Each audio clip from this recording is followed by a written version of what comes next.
Nous sommes le vendredi 15 septembre, vous avez choisi France Bleu Occitanie, pratiquement 8h15. On passe 5 minutes avec Barbara Minck, chargée de communication pour l'association Pompiers de l'Urgence Internationale, également pompiers à Caraman, en Haute-Garonne. Bonjour Barbara Minck. Bonjour à vous. Alors, une semaine après le séisme meurtrier au Maroc qui a fait près de 3000 morts, plus de 5000 blessés, on prend des nouvelles.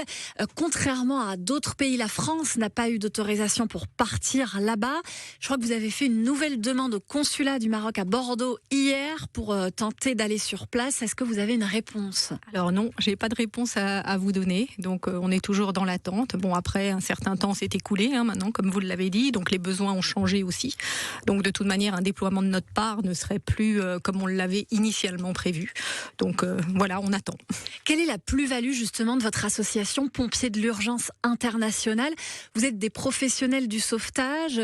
Trouver des survivants dans les décombres d'un séisme, c'est une de vos spécialités ? Alors c'est notre toute première mission, effectivement, quand on se déploie, c'est pour venir en aide et sortir des victimes vivantes des décombres.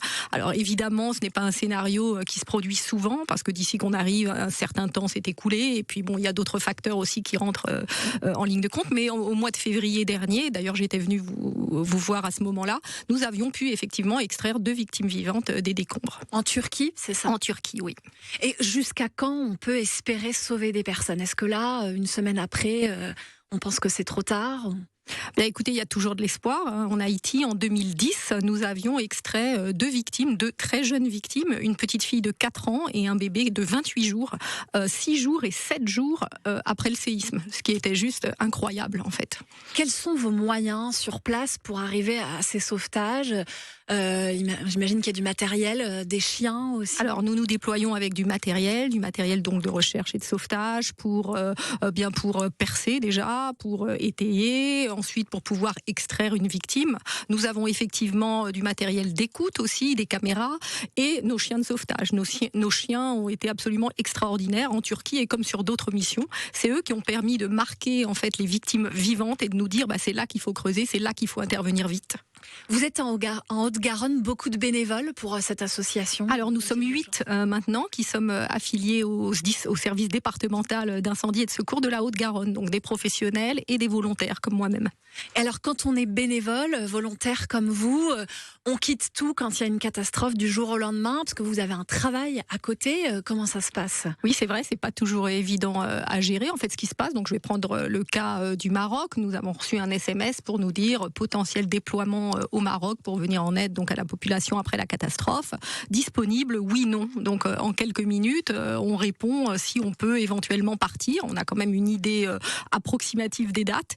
Et après, il y a des aménagements à faire, simplement au niveau de sa vie personnelle aussi, et puis au niveau de sa vie professionnelle.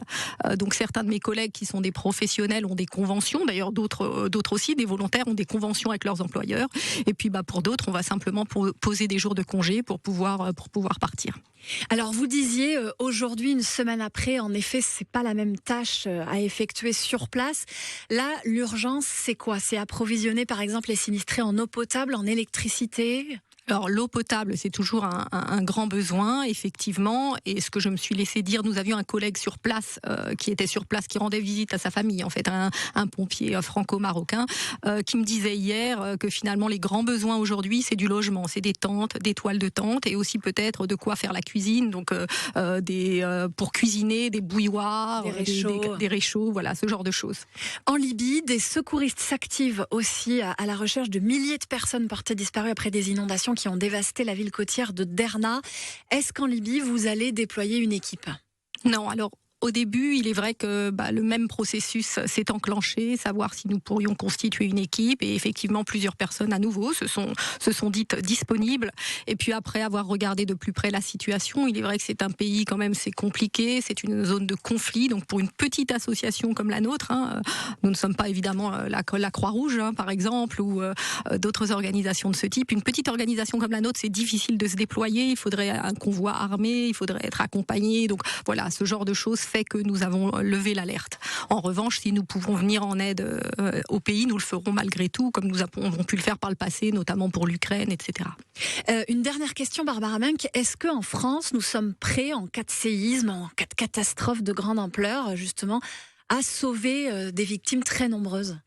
Alors, je dirais qu'on a eu quand même plusieurs catastrophes déjà qui se sont produites chez nous, des tempêtes importantes, ce genre de choses. Et puis on apprend, c'est toujours comme ça d'ailleurs que les secours s'organisent. Il y a des exercices. On apprend de nos erreurs, on s'entraîne, on a des exercices, on a aussi des unités de sécurité civile, on a des ONG comme Pompiers de l'Urgence Internationale.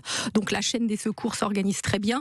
Et d'ailleurs, il semble que ce soit le cas aussi au Maroc. Ils ont une chaîne de secours, efficace. Merci beaucoup, Barbara Minck. Je rappelle que vous êtes chargée de communication pour l'association Pompiers de l'Urgence Internationale et pompiers bénévoles volontaires à Caraman, en Haute-Garonne.